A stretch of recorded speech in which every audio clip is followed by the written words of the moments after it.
Сәлеметсіздер ме студенттер? Бүгінгі өтетін тақырыбымыз фонема туралы жалпы түсінік. Осы тақырып аясында мынадай мәселелер қарастырылады. Бірінші, дыбыс, әріп, фонема ұқсастықтары мен айырмашылықтары. Екінші, фонема түсінігі мен түрлері. Сөздің өмір сүруі түрі дыбыс. Әріп сол дыбысқа берілген шартты таңба. Бір ғана дыбысты әртүрлі өрнекте беруге болады. Әріп пен дыбысты әсте шатастыруға болмайды. Әріп кейде жеке дыбысқа сәйкес келсе, а, ә, кейде бір әріп ю, я бірнеше дыбыстың қосындысын өрнектейді. Ал жіңішкелік және айыру белгілерінің дыбыстық мәні жоқ. Яғни әріпті жазамыз, көреміз, дыбысты айтамыз, естиміз. Дыбыс тілдің бір жақты бірлігі. Дыбысталады, бірақ мағынасы жоқ. Дыбыстар тілдің мағыналы бірліктері сөз бен морфемаларды қарастыратын материалдар қызметін атқарады. Тіл дыбыстары сөздер мен морфемаларды тануға, ажыратуға қызмет етеді. Бұл фонемалардың негізгі функциясы. Яғни фонема сөздің ішінде өмір сүріп, сөздің мағынасын ажыратуға септігі бар тілдік бірлік. Фонема туралы ілімнің негізін салған ғалым Бадуэн де Куртене.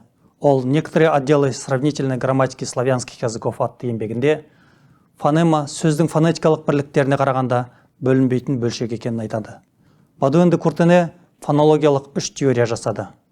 Сөз теориялардың бірінде ғалым фонеманы фонетикалық бірлік ретінде емес, этимология-морфологиялық бірлік ретінде қарастырады. Яғни фонеманың антропофоникалық аспектісін морфемдік аспектісінен ажыратып зерттейді.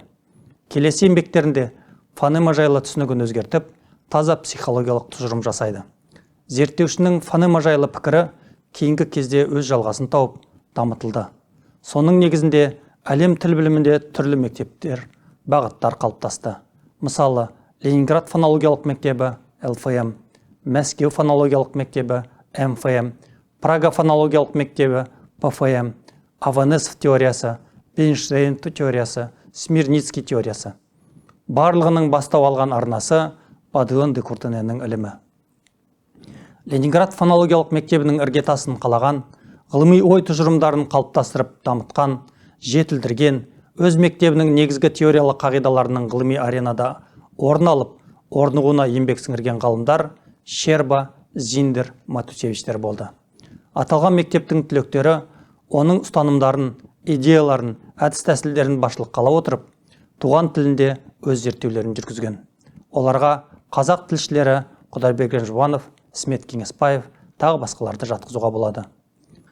Прага фонологиялық мектебінің негізін Турбецкой, Шаумян, Якобсон қаласа, Мәскеу фонологиялық мектебінің теориялық негізін қалаушыларға Яковлев, Реформатский, Сухотин, Аванесов, Сидоров, Кузнецов жатады. Олар Ленинград, Прага тағы басқа мектеп өкілдерінен қолданған терминдермен басты ұғымдарға түсінік беруімен, өзіндік ұстанымдарымен, зерттеу әдіс-тәсілдерімен ерекшеленеді. Махамбет Жүсіпұлының пікірінше, қазақ тілінің дыбыс жүйесі үш түрлі теорияның негізінде зерттелген. Яғни үш түрлі ғылыми қорытынды жасалып, үш түрлі ғылыми тұжырым қалыптасқан. Олар: бірінші, Ленинград фонологиялық мектебінің теориясы; екінші, Мәскеу фонологиялық мектебі теориясының кейбір принциптерін модификацияландырып, сингармонизм заңының принциптерімен синтездендірудің негізінде пайда болған теория; үшінші, сингармониялық теория. Фонема теориясы туралы ілімді тереңірек зерттеп, әрі қарай дамытқан Бадуэн де Куртененің шәкірті Щерба болды. Ол «Фонетика французского языка» деген еңбегінде фонеманың мағыналық қызметіне баса назар аударады.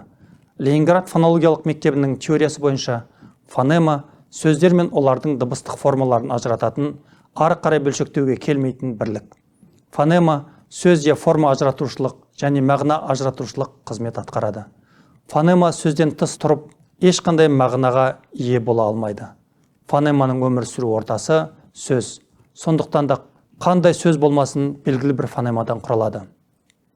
Сөзде фонеманың саны аз да көп те бола береді. Сөзден сөз өзгеше болу үшін сөздің күллі фонемалар сапасы өзге болуы шарт емес. Бір сөзден екінші сөз, біріншіден фонеманың сапасы жағынан мал, тал, қал. Екіншіден фонеманың саны жағынан бала, ала, ал. Үшіншіден фонеманың сөздегі орын тәртібі жағынан тас, сат, қас, сақ ажыратылып отырады. Қазақ тілінде дауыссыздардың жуан жіңішкелігінің мағынаға тигізер әсері жоқ. Сал және сәл, сан және сән дегенде мағынаға ұйытқы болып тұрғандар дауыстылар. Қазақ тілінде дауыссыздардың жуан жіңішкелігі дауысты дыбыстарға байланысты. Дауыссыз дыбыстардың жуан жіңішкелігі бір фонеманың реңктері. Сөз ішінде кездесетін бір фонеманың түрліше реңкінің мағына және форма ажыратушылық қызметі жоқ. Бір дыбыстың айтылуындағы ауытқу рең тіл білімінде аллофон делінеді. Мәскеу фонологиялық мектебі Щерба мектебінен қолданған терминдермен ғана емес, ұстанған принциптермен, әдіс тәсілдермен, ғылыми айналымға енгізген ұғымдарымен де өзгеше. Махамбет Жүсіпұлы екі мектеп теориялардың өзара айырым белгілерін ашып көрсетеді. Мәселен, МФМ теориясында фонеманың позициялық түрлері үш дыбыстан инвариант, вариация, вариант. ЛФМда екі дыбыстан құралған звукотип және аттенік. МФМнің вариация және вариант терминдері ЛФМнің аттенік ұғымына біріктірілген. МФМнің инвариант аталымы мен ЛФМнің звукотип атауы бір ұғымды білдіреді. Бұлар негізгі екі принцип. Бұдан басқа да ажыратылатын бірнеше принциптері бар. Сингармо-фонологиялық теорияның негізін қалаушылардың бірі Махамбет Жүсіпұлы оның басты ұғымдарына түсінік беріп мәнін ашады. Сингармо инвариант бір фонеманың ғана құрамына енетін, әлді позицияда кездесетін, басқа дыбыстарға ұқсамайтын, сөз мағынасын өзгертетін дыбыс. Сингармо вариация бір фонеманың құрамына кіретін, әлді позицияда кездесетін, сөз мағынасын өзгертетін, дыбыстардың байланысу мүмкіншіліктері мен максималды тәуелді әлсіз позицияда кездесетін дыбыс. Сингармо вариант бірнеше фонеманың құрамына енетін, әлсіз позицияда кездесетін, сөздің мағынасын өзгерту қабілетінен айырылған дыбыс. Бұл түсініктер фонеманы дыбыстар қорынан тұратынын көрсетеді. Бір фонеманың құрамында дыбыс саны біреу ғана емес, одан да көп болады, және олар сөйлеу үрдісінде бір-біріне ұқсамауы мүмкін. Ғалым қазақ тілінде дауыссыз N сингармо фонемасы 12 сингармо дыбыстан құралатынын айтады. Бұл дыбыстардың түрлі болып айтылуы фонеманың қай позицияда орналасқандығына байланысты. Әлді позицияда сингармо фонемалардың сингармо дыбыстары өзгермейді. Ал әлсіз позицияда сингармо фонемалардың сингармо дыбыстары өзгеріске ұшырайды. Сингармо фонеманың құрамындағы сингармо дыбыс белгілі позицияда ғана кездеседі. Сондай-ақ позиция принципі мен сингармо фонема, сингармо дыбыстар қоры ұғымдары бірі екіншісіз теория ретінде қалыптаса алмайды.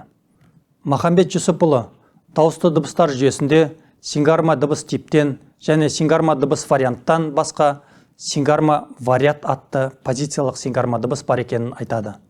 Бір морфеманың құрамында сингармо дистрибуциялық жағынан әртүрлі, бірақ тең позицияларда кездесетін сингармо дыбыстарды сингармо вариат дейді. Ол сингармо дыбыс А, Е, Ы фонемалар алмасуында кездеседі. Сингармониялық теорияның бір топ аталымдары мен ұғымдарын, ұстанымдарын ғылыми айналымға енгізген Әлімхан Жүнісбеков фонема терминінің орнына сингармема, сингерма терминін қолдануды ұсынады. Ғалым қазақ түркі тілінде сөз ажыратушы және мағына ажыратушы қызметті сингармонизм атқаратынын дәлелдеді. Әлімхан Жүнісбеков Халел Досмұхамедұлы және сол кездегі басқа қазақ зиялыларынан кейін бірінші болып сингармонизм тек дауысты дыбыстардың ғана гармониясы емес, сондай-ақ дауыссыз дыбыстарға да қатысты екенін. Олар сингармониялық тембр ықпалына бірдей ұшырайтынын. Сингармонизм басты фонологиялық қызметі қазақ түркі сөзінің өн бойында біркелкі тембрдің сақталуында екенін. Сингармониялық тембр конститутивтік және сөз ажыратушы қызмет атқаратынын айтады. Сингармонизмнің конститутивтік қызметі сөзді дұрыс тануды, ажыратуды қамтамасыз етеді. Мысалы, бас, бес, бос, бөс деген сөздер жуанды жіңішкелі болып келумен ғана емес, әр сөздің өзіне тән бір тембрдің сақталуымен ажыратылады. Олар орыс тілінде екпін қалай болса, қазақ тілінде сингармонизмде сондай сөз анықтағыш қызмет атқаратынын айтады. Ол қазақ сөздерінде слайдта көрсетілген сингармонизм комбинациялары бар екендігін айтады. Бұдан тілімізде еріндік пен езулік сингармонизмдері бірдей қызмет атқаратыны, сөз ажырату қызметі жағынан олардың бір-бірінен айырмашылығы жоқ екендігі анықталады. Әлімхан Жүнісбеков ерін үндестігі мен езу үндестігінің бір-бірінен артикуляторлықтан басқа айырмашылық жоқ. Сондықтан ерін үндестігін өз алдына жеке құбылыс демей, тек сингармонизмнің түрі деп қарастырған жөн деген тұжырым жасайды.